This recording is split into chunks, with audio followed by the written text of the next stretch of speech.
Assalamualaikum warahmatullahi wabarakatuh. Inilah Dewi Pohaci Larasati, seorang putri yang sangat cantik nan menawan.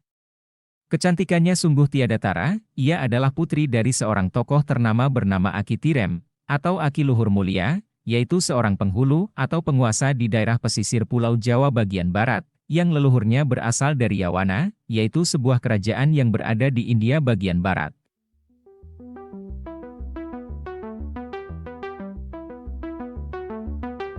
Kecantikan Pohaci Larasati telah membuat seorang pemuda bernama Dua Warman, yang berasal dari keluarga Calan Kanaya, yang datang ke tanah Jawa sebagai duta Pallawa India ini, terpesona dan jatuh cinta, hingga ia meminangnya, dan menjadikannya sebagai istri.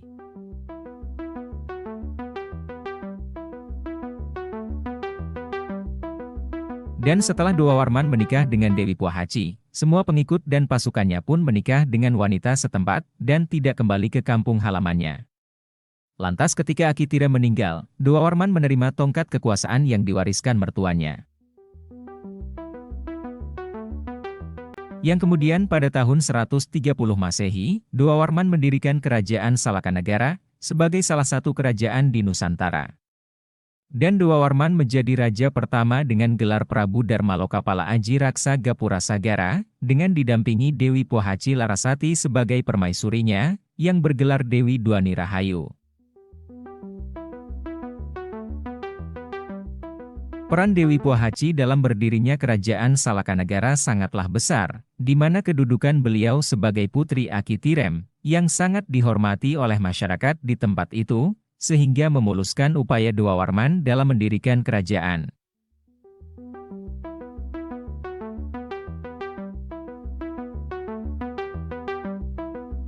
Kota Rajatapura di Teluk Lada Pandeglang, Banten, ditetapkannya sebagai pusat pemerintahan Salakanegara.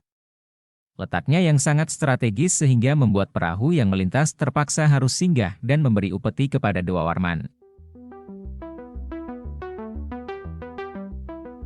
Dua Warman pun berupaya untuk memperluas daerah kekuasaannya, dengan melakukan ekspansi keluar wilayah Pulau Sari, dan pada tahun 150 Masehi, wilayah kerajaan Salakanegara mencakup Lebak, Ciaruteun, dan Mandala Tanjung Kidul, dan setelah Dua Warman berkuasa selama 38 tahun, yakni hingga tahun 168 Masehi, lantas kekuasaannya dilanjutkan oleh keturunannya hingga 8 generasi.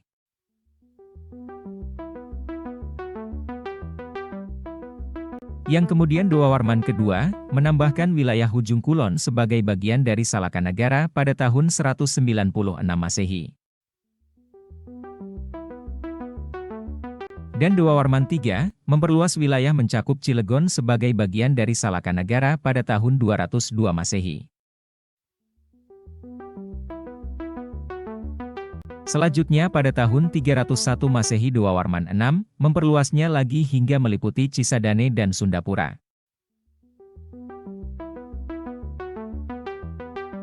Setelah berkuasa selama 232 tahun, wilayah kerajaan Salakanegara berubah statusnya menjadi wilayah kerajaan Tarumanegara, yang didirikan menantu Dua Warman ke-8, pada tahun 358 Masehi, yaitu Maharsi Jayasinghawarman.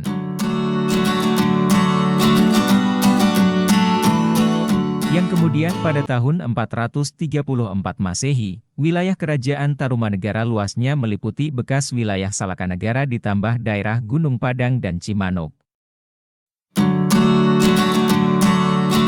Kemudian pada tahun 526 Masehi, wilayah kerajaan Tarumanegara memperluasnya lagi hingga Serayu. Dan kemudian pada tahun 669 Masehi, seluruh wilayah tersebut menjadi wilayah kerajaan Sunda.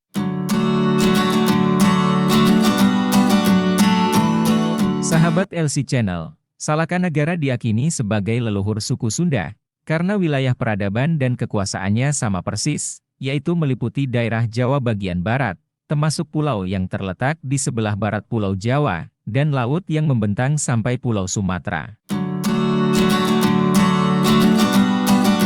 Sejarah kerajaan Salakanegara tergolong misterius disebabkan terbatasnya sumber sejarah dan arkeologi seperti catatan, ataupun peninggalan yang berwujud prasasti dan candi. Sumber sejarah utamanya adalah naskah Wangsakerta, Pustaka Raja-Raja Ibumi Nusantara. Menurut naskah tersebut, Kerajaan Salakanegara diyakini sebagai kerajaan tertua di Nusantara, sebelum Kerajaan Kutai yaitu pada tahun 400 sampai 1635 Masehi.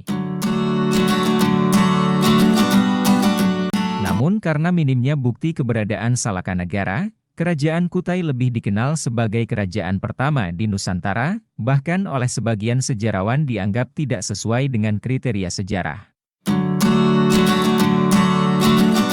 Demikian sahabat LC Channel, sampai jumpa di video berikutnya, dan bagi sahabat yang belum subscribe di channel ini, silahkan di-subscribe ya sahabat. Wassalamualaikum warahmatullahi wabarakatuh.